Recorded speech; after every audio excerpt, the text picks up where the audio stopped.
Nous, on est là, on est sur le plancher technique qui est toute une tête des tours d'étayement. Les structures métalliques qui soutiennent ce plancher qui lui-même est indispensable pour avoir ces structures qui tiennent les voûtes, en effet qui servent à la fois d'étayement et à la fois des coffrages pour la construction de nouvelles voûtes, est une installation qui est indispensable.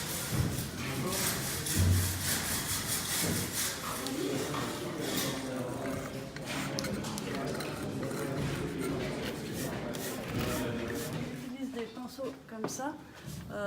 On a un gel qui est déjà fait et on vient l'appliquer sur le mur. Surtout, nous on le fait de manière circulaire pour éviter d'avoir des marques qui se créent, parce qu'en fait dans la difficulté du nettoyage, c'est d'être très homogène dans notre travail. On est en train de poser les balustres qui étaient en taille à l'atelier de taille de pierre en partie basse. Donc les employés sont en train de mettre en place avec des moyens de palan, de levage qui permettent la remise en place des balustres qui ont été taillés et qu'on voit qui sont devant nous. Ces éléments très lourds et très délicats à manœuvrer. Et derrière, on a le couvreur qui est en train de préparer la couverture des étiquettes qui était à l'intérieur des niveaux, qu'on ne voit pas beaucoup parce que quand on est en bas, c'est des éléments qui sont assez cachés. Et aussi, on est au niveau du statuaire. Les 10 statues qui avaient été réalisées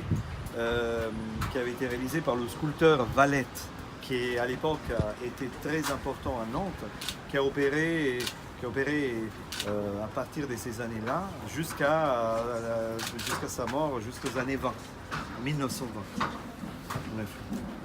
Et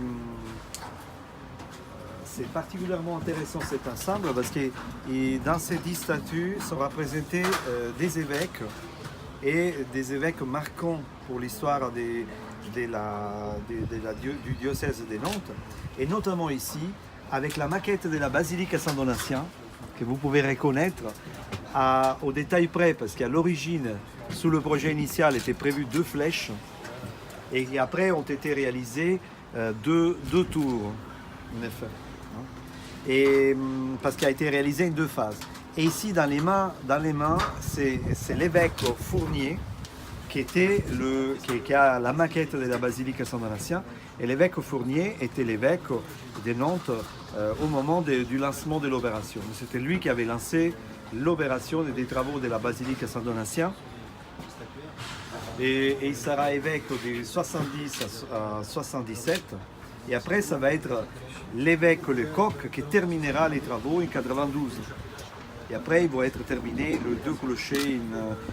À l'époque, on ne savait pas que les 2 clochers, ils n'allaient pas être réalisés en flèches, parce que le projet prévoyait des flèches.